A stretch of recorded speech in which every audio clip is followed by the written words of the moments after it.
Je suis heureux de vous retrouver, vous qui êtes là, présents physiquement dans la pièce à l'église Momentum à Bordeaux.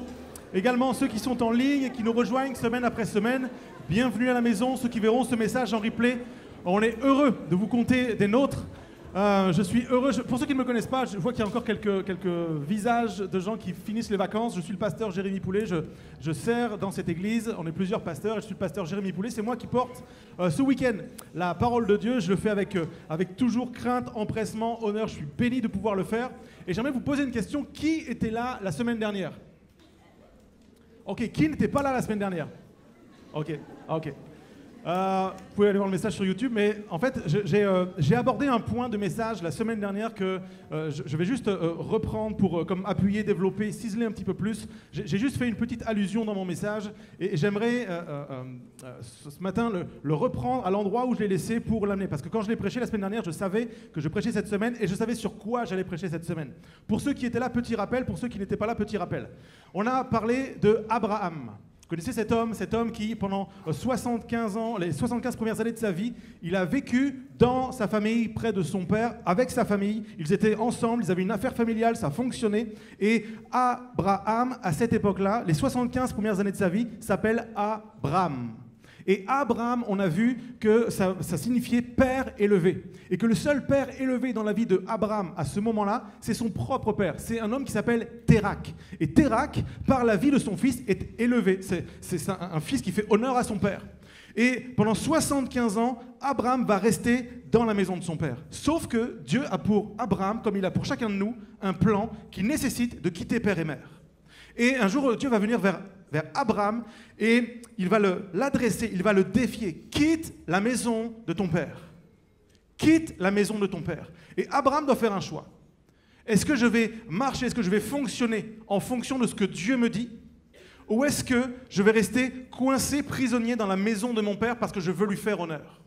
Et il est question, en fait, quand on parle de ça, il est question de est-ce que je suis suffisamment libre et autonome pour sortir de ce que les autres attendent de moi. Et ça a à voir avec une question qui s'appelle l'approbation. Nous avons toutes et tous, quelle que soit notre origine, notre âge, notre arrière-plan, notre couleur de peau, quelle que soit notre histoire, nous avons tous besoin d'être approuvés. Chacun a des niveaux différents. Je sais que vous ne voulez pas dire amen parce que vous dites, bah non. Si, on a tous besoin d'être approuvés. Nous faisons ce que nous faisons pour être approuvés. Il y a besoin dans nos vies que quelqu'un dise, oui, ça, tu es la bonne personne parce que je vois ça. Et nous faisons ce que nous faisons pour être approuvés. L'impact, la puissance, l'utilisation des réseaux sociaux aujourd'hui me dit que plus que jamais, notre génération cherche à être approuvée. Ce matin n'est pas un procès contre les réseaux sociaux, d'accord? J'ai Facebook, Insta, je les utilise et tout va bien, on les utilise à l'église. Ceux qui sont en ligne, ne vous déconnectez pas, restez avec nous. Comprenez-moi, si je cherche à ce que les autres approuvent ma vie afin de devenir la personne que je suis supposé devenir, je prive Dieu de le faire. Et la réalité est la suivante. C'est qu'alors que je cherche à être approuvé par les autres, par les hommes, par les femmes, les personnes autour de moi, en fait, je n'ai jamais assez de likes, je n'ai jamais assez de commentaires, je ne reçois jamais assez. Parce que la création ne peut définir, ne peut approuver la création. Le Créateur peut approuver la création. Ce matin, j'aimerais qu'on puisse considérer, réaliser, comprendre ce que Dieu veut faire et que le seul qui puisse réellement nous approuver pour nous permettre d'entrer dans notre vie, c'est Dieu. Et on va le voir ce matin à travers deux exemples. J'aimerais vous parler, on va aller dans le premier livre de Samuel au chapitre 16 et on va lire une portion de l'histoire, un morceau du récit qui se situe au niveau historique, c'est la fin du règne de Saül. Saül est un roi, il est le roi en Israël, et cet homme a été choisi par le peuple, il a été oint par un prophète, un homme de Dieu qui s'appelle Samuel. Samuel est venu et il l'a comme accompagné, il l'a coaché, il l'a aidé. Et le règne de Saül a bien commencé. Saül était un bon gars au départ, mais il s'est laissé gagner le cœur par l'arrogance, par la jalousie, par la convoitise, etc., à tel point que les efforts de Samuel pour tenter de l'amener à se repentir, à revenir à quelque chose de bon, ont été vains. Et il y a un moment où c'est juste plus supportable. Ce n'est plus possible de continuer avec Saül avec cet état de cœur. Et Samuel est défait, et Samuel pleure, et Samuel ne comprend pas, et Samuel, quel gâchis tout ça, je me suis occupé d'un gars, je me suis déversé en lui, c'est le roi, les gens ont leurs yeux sur lui. Et Dieu va venir vers Samuel pour lui dire, arrête, stop, continue pas, c'est fini. Moi aussi je dis stop, dit Dieu. Et Samuel reçoit cette information, c'est une flèche dans son cœur. Il a mis tellement de temps, il s'est tellement déversé dans Saül. Et Dieu va dire à Samuel, arrête et va à Bethléem. Va dans la maison d'un homme qui s'appelle Isaïe. Et dans la maison de Isaïe a plusieurs garçons, et il a au milieu de ses fils le prochain roi, celui que, pas le peuple, mais que moi, dit Dieu, j'ai choisi. Il est là, il est dans cette maison-là. Alors Samuel va recevoir la nouvelle. Et en grande pompe, il va aller à Bethléem. Pouvez-vous juste imaginer un instant? Vous avez dans votre maison le prochain président de la République. Et on vous apprend qu'il arrive à 13h30. Il y en a qui s'affolent là. Je vais rentrer maintenant, je vais suivre le culte en ligne, mais il faut que je prépare à manger, il faut que je prépare la maison. L'homme de Dieu arrive pour dire qui est le prochain président. C'est exactement ce qui se passe dans cette famille. Alors, tout est prêt, tout est installé, tout le monde a mis son plus beau costume, tout le monde est prêt à recevoir l'homme de Dieu pour recevoir la nouvelle, et qu'est-ce qui va se passer? Et alors que Samuel va arriver dans la maison de Isaïe, il va voir le premier fils, le fils aîné. Le premier qui lui est présenté, c'est le champion. Et tous les aînés disent Amen.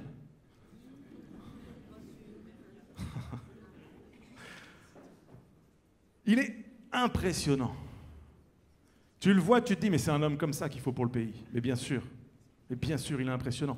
Et alors que tous sont impressionnés par ce jeune garçon qui s'appelle Eliab, Samuel est tenté de le prendre lui, là. Il est tellement bien. Mais voilà ce que Dieu va dire à Samuel. 1 Samuel 16, verset 7. Ne prends point garde à son apparence et à la hauteur de sa taille, car je l'ai rejeté. L'Éternel ne considère pas ce que l'homme considère.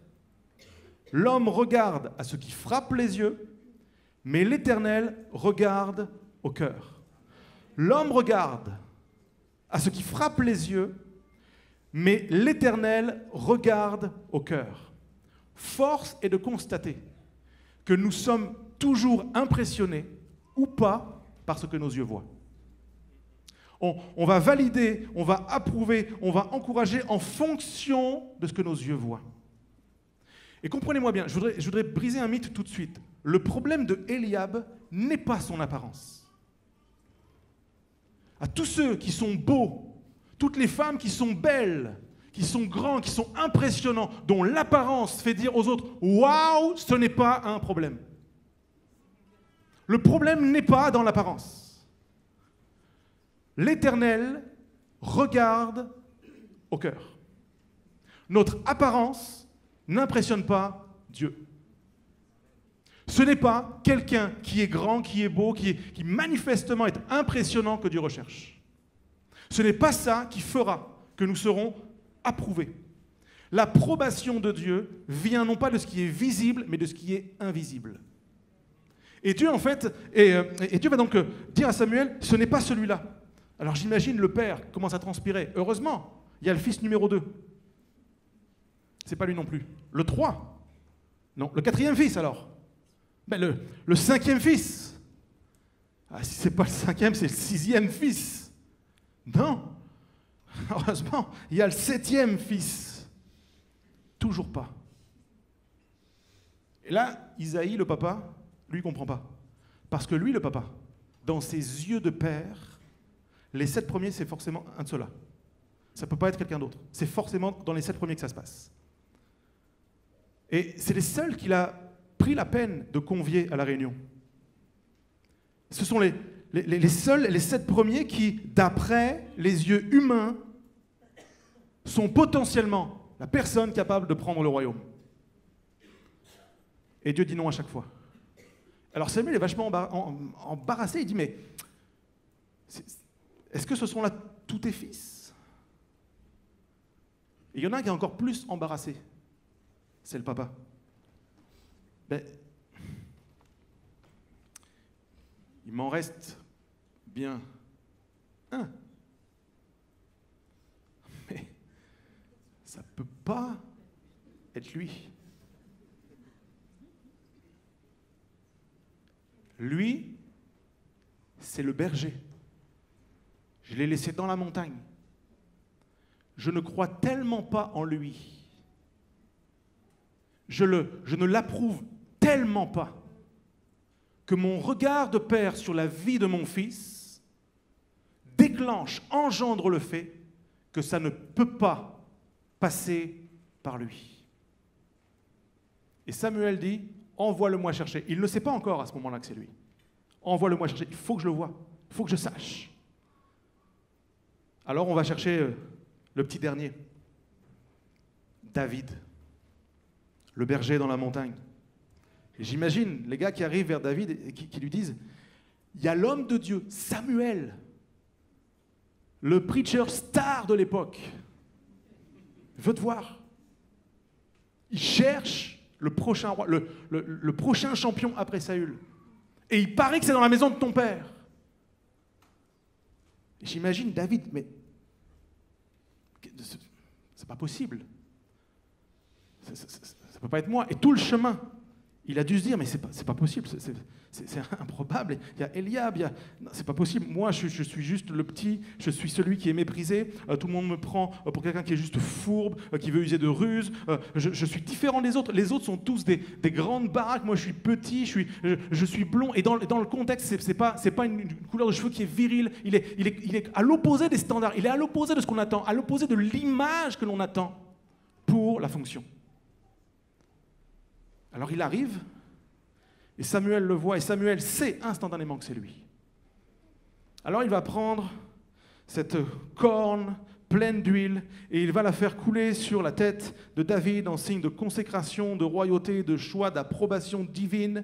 Et j'imagine David, alors que l'huile se répand sur sa tête, j'imagine ses larmes sortir dans l'incompréhension totale. Qu'est-ce qui se passe? Comment ça se fait que le petit gars comme moi, le pauvre berger, celui en qui personne ne croit, est-il possible aujourd'hui que quelqu'un voit ce que les autres ne voient pas? Ce jour-là, mes amis, le métier de David n'a pas changé. Il est resté berger. Son emploi du temps n'a pas changé. Il a dû retourner dans la montagne. Ce jour-là, le regard de ses frères n'a pas changé sur lui. Le regard de son père n'a pas changé sur lui. Mais quelque chose s'est passé dans la vie de David. Il a été libéré. Libéré de ce que tout le monde pouvait penser de lui. Pourquoi? Parce que l'homme regarde à ce qui frappe les yeux, mais Dieu regarde au cœur. Question, qu'y a-t-il dans le cœur de David qui n'est pas dans le cœur de ses 7 frères? Qu'y a-t-il dans le cœur de David qu'on ne trouve pas, que Dieu ne trouve pas dans le cœur d'Eliab?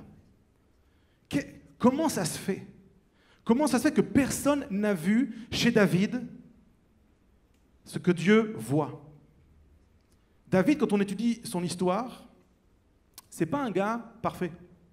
C'est pas un gars qui est sans péché, c'est pas un gars qui n'a jamais fait d'erreur. Sa vie a été ponctuée d'échecs, de déceptions. Il n'a pas une vie parfaite.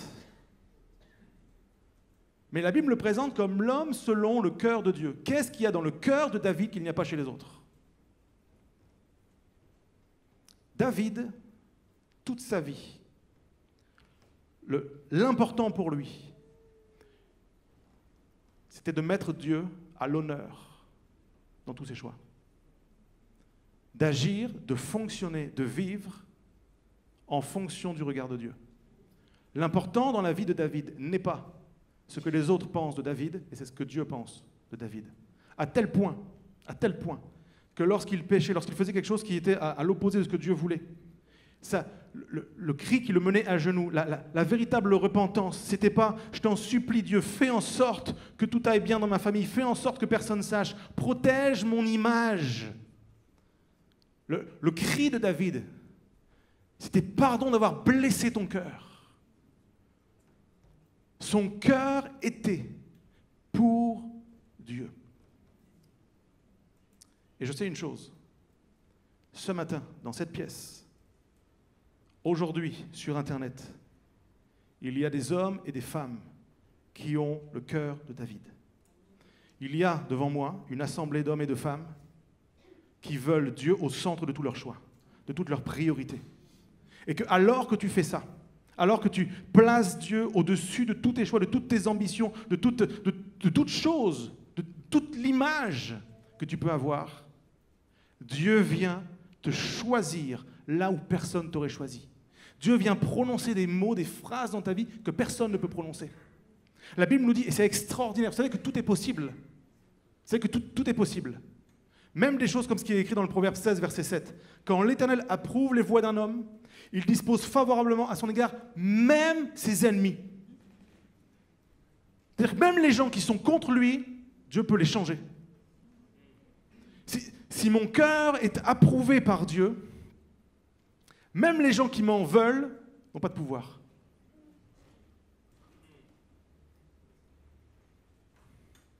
On fait tout pour que les gens nous aiment. Dieu dit, t'inquiète pas avec ça. Fais tout pour moi. Place-moi au centre de toute ta vie. Que je sois celui qui siège sur le trône de ton cœur. Et même ceux qui sont contre toi seront pour toi. Tu vois la somme d'efforts que ça fait en moins? La somme de soucis que ça fait en moins. La somme de qu'est-ce qu'il va dire de mon dossier que ça fait en moins. La somme de catastrophes évitées parce qu'on se dit, lui, il est contre moi. Je ne passerai pas. Dieu dispose. Il approuve, quand il approuve, il dispose tout favorablement. L'objectif, que mon cœur plaise à Dieu. J'ai noté ceci. L'état de ton cœur déverrouille ta destinée. C'est uniquement lui que Dieu regarde et c'est par lui que tu es approuvé. Que Dieu puisse trouver sa place dans mon cœur. L'important, et je me le dis à moi, Jérémie, n'est pas ce que vous pensez de moi. N'est pas ce que vous voyez, ce que vous entendez, ce qui se dégage là maintenant. Plaise à Dieu que ce soit bon pour vous. Mais l'important, c'est qu'à l'intérieur, Dieu est la première place. Sinon, le reste compte pas. Regarde avec moi, quand j'ai lu ça, j'étais tourmenté. J'étais tourmenté. Paul écrit aux Galates, chapitre 1er, verset 10. « Et maintenant, est-ce la faveur des hommes que je désire ou celle de Dieu? Est-ce que je cherche à plaire aux hommes? Si je plaisais encore aux hommes, je ne serais pas serviteur de Christ. Si je plaisais encore à vous, je ne serais pas serviteur de Christ. » Merci de ne pas m'aimer. Qu'est-ce que ça veut dire? Est-ce que tout le monde haïssait Paul, David et tous les autres? Pas du tout. Mais le souci numéro un, la quête de David, la quête de Paul, notre quête, n'est pas de plaire aux gens autour de nous, mais de plaire à Dieu. Parce que quelqu'un qui est trouvé, qui est approuvé par Dieu, sa vie est déverrouillée. Et les gens autour de lui sont manifestement impactés. On en parle aujourd'hui. David, ça fait longtemps qu'il est mort. Paul, ça fait longtemps qu'il est mort. On parle encore d'eux. Les vrais influenceurs de notre génération ne sont pas des youtubeuses.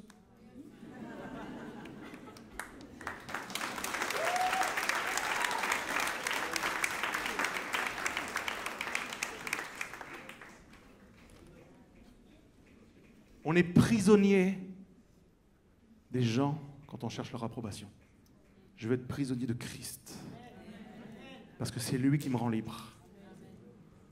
Cherchons à être approuvés. À plaire non pas aux hommes, mais à plaire à Dieu. Et si tu plais aux hommes, si les gens autour de toi portent un regard d'approbation et d'honneur, et ça ne remet en rien en cause la culture de l'honneur ou quoi que ce soit, mais le nombre de likes, le nombre d'appréciations, d'encouragements, de tapes dans le dos que tu pourras recevoir ne déverrouilleront pas ta destinée. Ta destinée est dans les mains de Dieu. Il ne regarde pas ton apparence, il regarde à ton cœur, qu'il se trouve dans ton cœur. J'ai noté ceci, je le crois vraiment. Un cœur tout entier pour Christ rend une personne belle et tellement inspirante. Je veux un cœur tout entier pour lui. Est-ce que c'est ta prière? Dis-le oui, c'est ce que je veux ce cœur-là, Seigneur.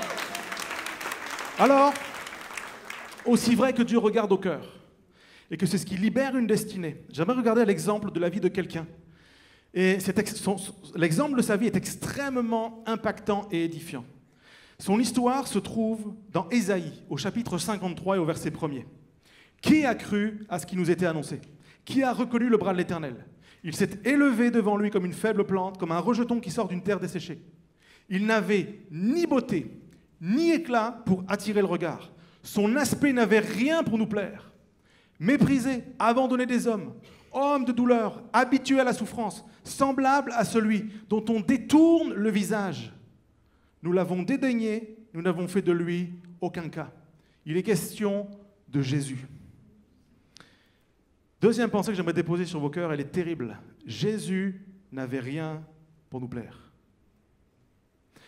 Si Jésus était venu dans notre génération, s'il avait été incarné dans notre génération, entre 0 et 30 ans, on ne le suivrait pas sur Instagram. Entre 0 et 30 ans, on ne cherche pas sa page Facebook. Pourquoi? Il n'est pas attractif. Il n'y a rien en lui qui se dégage, que ça pourrait être bien à suivre, intéressant, inspirant ou quelque chose. Rien. Rien.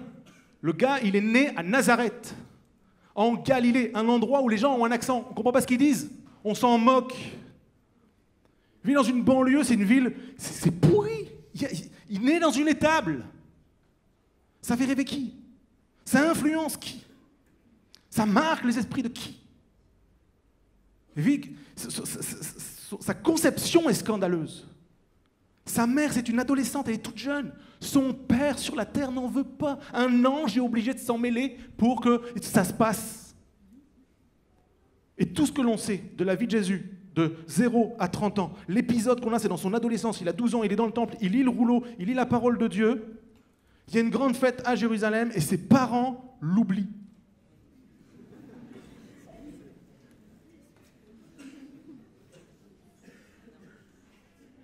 Tu changes la vie de qui? Ta vie compte pour qui? Ton arrière-plan, c'est ça. Rien pour nous plaire. Rien pour nous plaire. Et arrive ces 30 ans. Et à 30 ans, Jésus va se rendre au Jourdain pour être baptisé. Et là, Jean-Baptiste, qui le voit, lui, le connaît. Mais dans la foule, personne ne le connaît. Et il a beau faire une entrée élogieuse avec les phrases que va prononcer Jean-Baptiste. Voici l'agneau de Dieu, etc. Ça n'impacte personne. Et Jésus prend son baptême. J'aimerais qu'on lise ce qui s'est passé quand Jésus a pris son baptême. Matthieu 3, verset 16. Dès que Jésus eut été baptisé, il sortit de l'eau. Et voici les cieux s'ouvrirent. Et il vit l'Esprit de Dieu descendre comme une colombe et venir sur lui. Et voici, une voix fit entendre des cieux ces paroles. Celui-ci est mon Fils bien-aimé, en qui j'ai mis toute mon affection, mon estime, l'honneur qui lui est dû. Dieu le Père choisit publiquement de manifester de la fierté, de l'honneur, de l'appréciation. Il va approuver publiquement son Fils qui a besoin d'être approuvé, tout Jésus qu'il s'appelle. Une différence fondamentale entre l'Ancien et le Nouveau Testament, c'est que Dieu ne vient pas à nous seulement comme Dieu, il est Dieu à 100%, mais il vient à nous comme un Père. Et il vient, et la première chose qu'il va manifester de manière extrêmement glorieuse dans le ministère pour libérer, pour valider son Fils, a été de l'honorer et de déclarer quelque chose publiquement sur sa vie. Celui-ci est mon Fils bien-aimé, en qui j'ai mis toute mon affection. J'ai noté ceci, Dieu vient à nous comme un Père pour nous approuver, nous dire qui nous sommes et nous manifester toute son affection. Et quelqu'un doit l'entendre ce matin. Quelqu'un doit le recevoir ici ce matin. Parce que quelqu'un est bloqué dans sa vie aujourd'hui. Parce qu'il fonctionne en fonction de ce que les autres pensent de lui. Tu sais exactement ce que tu dois faire quand tu es dans tel environnement. Tu sais exactement comment tu dois te comporter dans tel environnement pour tenter d'être approuvé et d'être heureux et de vivre et d'être libre. Et Dieu te dit non, non, non, non, laisse-moi parler dans ta vie. Ça nécessitait ça dans la vie de David. Alors Dieu a envoyé Samuel, Dieu a envoyé le prophète pour parler dans la vie de David. Jésus lui-même a eu besoin que Dieu parle dans sa vie. Dieu a besoin de te parler ce matin. Et avec beaucoup d'amour, avec crainte et respect, permets-moi de te dire, de la part de Dieu le Père. Tu es mon Fils bien-aimé, en qui j'ai mis toute mon affection. Tu es mon Fils bien-aimé. Et Dieu a placé toute son affection, le Père a placé toute son affection en toi. Tu es la fille bien-aimée de Dieu. Et le Père a mis toute son affection en toi. Le Père te dit, je t'aime ma fille. Tu comptes vraiment. J'ai un plan pour toi. Tu es ma fille réellement. Il n'y a pas de favoritisme. Il n'y en a pas une autre qui est préférée. Nous ne sommes pas traités avec différence. Dieu t'aime toi. Dieu t'aime toi. Il a un projet pour toi. Tu comptes vraiment pour lui. C'est pas seulement pour les autres. C'est pour toi qui es là ce matin. C'est pour toi qui m'écoutes. Dieu vient à toi et il te dit, ne cherche pas l'approbation dans tes voisins. Ne cherche pas l'approbation de ton pasteur. Cherche mon cœur et laisse-moi te dire, laisse-moi te déverrouiller. Je t'aime mon fils. Je t'aime ma fille. J'ai mis en toi, j'ai placé en toi toute mon estime. Moi j'y crois. C'est ce que Dieu dit.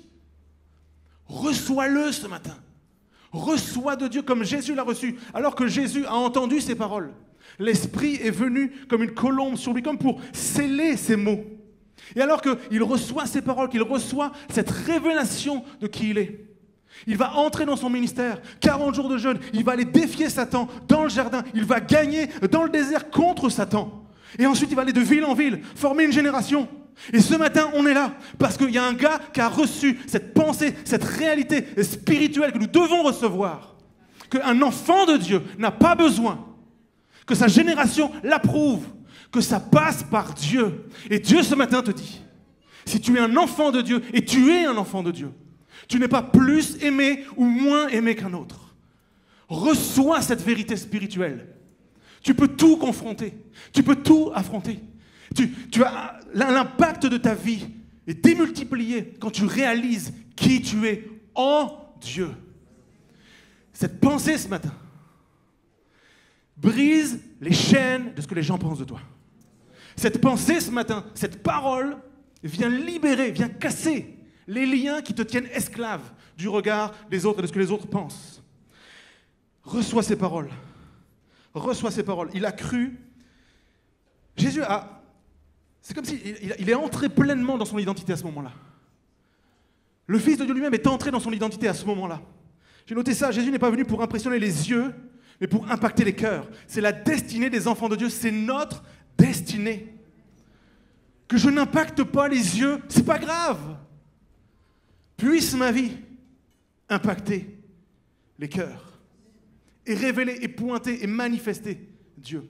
Regardez ce que Dieu a dit à Jésus, c'est tellement puissant. Il n'a pas dit « t'es beau mon fils ». Je suis sûr qu'il le pensait. Mais il n'a pas dit. Il dit « j'ai mis en toi, j'ai placé un dépôt. J'ai mis en toi mon estime, mon affection. » Et c'est ce qui donne de la valeur. C'est ce qui fait que vous et moi, ce matin, quand Dieu nous regarde, il voit le dépôt, il voit ce qu'il a placé à l'intérieur de nous.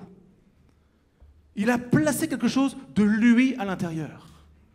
Son affection, son amour, la réponse que nous pouvons avoir envers Dieu et de recevoir et de réaliser et d'entrer dans notre vie en réalisant que le Père, Dieu le Père, Papa dans le ciel, nous a validés, nous a approuvés et nous permet de rentrer dans la vie qui est la nôtre.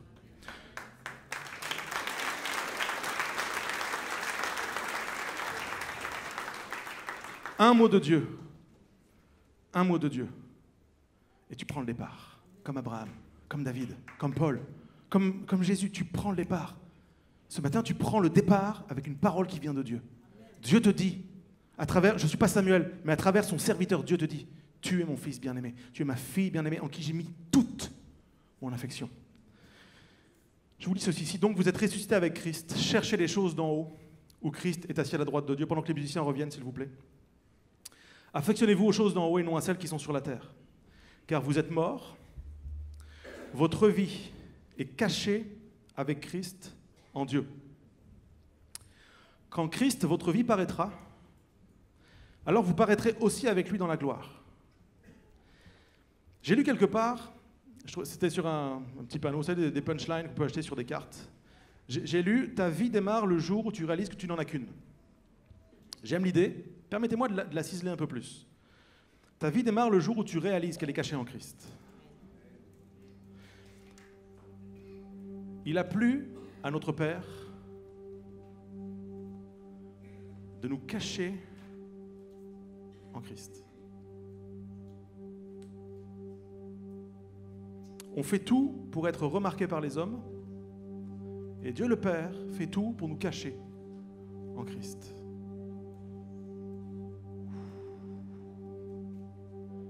Pasteur, qu'est-ce qui ne marche pas dans ma vie? Est-ce que ta vie est cachée en Christ?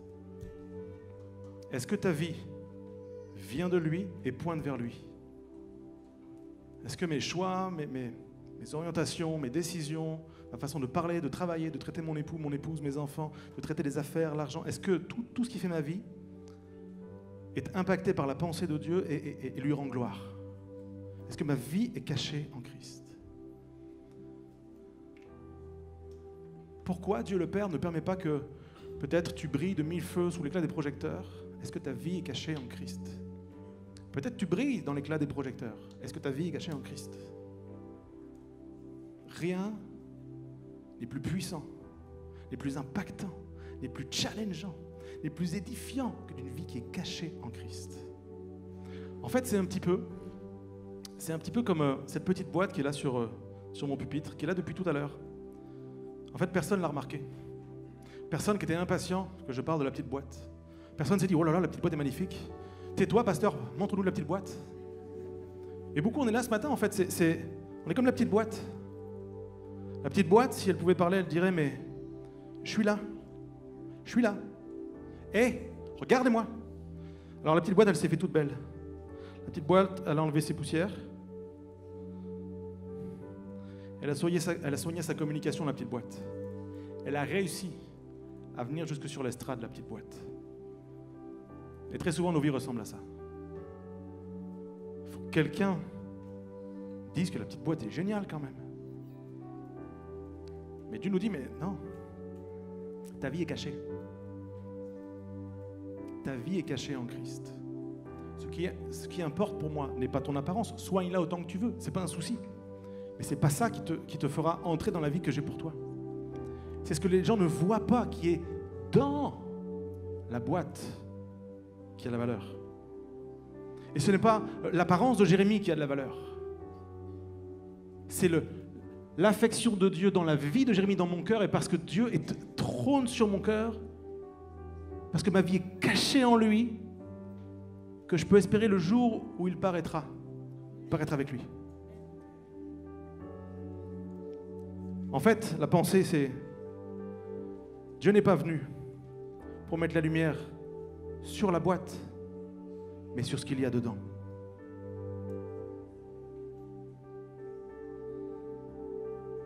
Et quand je le réalise, j'ai plus besoin d'être dans la lumière, puisque c'est la lumière qui vit en moi. Ta vie cachée en Christ. Dieu te dit, c'est pas parce que je t'approuve aujourd'hui que tu es une rockstar demain. Tu n'iras pas mieux en rockstar. Je t'approuve afin que tu vives la vie que tu es supposé vivre, conscient que la lumière ne brille pas sur toi mais en toi. Est-ce qu'il y a des hommes et des femmes ce matin, à l'église Momentum et en ligne, qui disent « Je veux soigner l'intérieur ». On en fait des efforts, et comprenez-moi, il y a zéro accusation, zéro culpabilité là-dedans. On en déploie des efforts pour être apprécié par les gens. Moi le premier. Et si on déployait nos efforts afin de plaire à Dieu, d'être approuvé par lui? Parce qu'une réalité spirituelle, c'est que nous le sommes. À cause de ce que Dieu a placé en nous, nous le sommes. Et le jour où je le réalise, je l'entretiens, je le travaille, je le développe. L'intérieur devient la priorité, pas l'extérieur. Est-ce que ce matin, il y a dans ce lieu des hommes, des femmes, des jeunes gens, des jeunes filles qui réalisent qu'ils sont enfants de Dieu et que c'est parce qu'ils sont enfants de Dieu, que le Père les approuve. Dieu le Père te dit, tu es mon fils, tu es ma fille bien-aimée. J'ai mis, est-ce que tu peux imaginer toute l'affection de Dieu dans ta vie? Tu es aimé comme personne ne t'aime. Tu es validé comme personne ne peut te valider. Tu es protégé comme personne ne peut être protégé. Tu es gardé comme personne ne peut être gardé. Tu es caché comme personne ne peut être caché. Parce que tu es enfant de Dieu. Dieu n'est pas contre toi. Dieu ne te résiste pas. Dieu te libère. Dieu te libère du regard des autres, de la pensée des autres. Dieu te dit, tu es mon fils, ma fille, bien aimé. Et il n'y a pas de différence entre nous. Est-ce qu'on peut se lever ce matin ensemble? Et est-ce qu'on pourrait simplement fermer les yeux pour un moment et dire, là où nous sommes, avec nos mots, est-ce qu'on pourrait parler à Dieu? Est-ce qu'on pourrait lui dire, papa? Est-ce que ce matin, tu peux dire à Dieu, papa? Papa, merci de faire de moi ton fils. Merci de faire de moi ta fille. Merci pour le dépôt. Seigneur, je veux soigner absolument l'intérieur. Je veux que mon cœur soit tout entier à toi. Je veux que mon cœur soit le trône où tu viens siéger dans ma vie. Je veux la pensée de Dieu. Je veux vraiment la pensée du Père pour ma vie.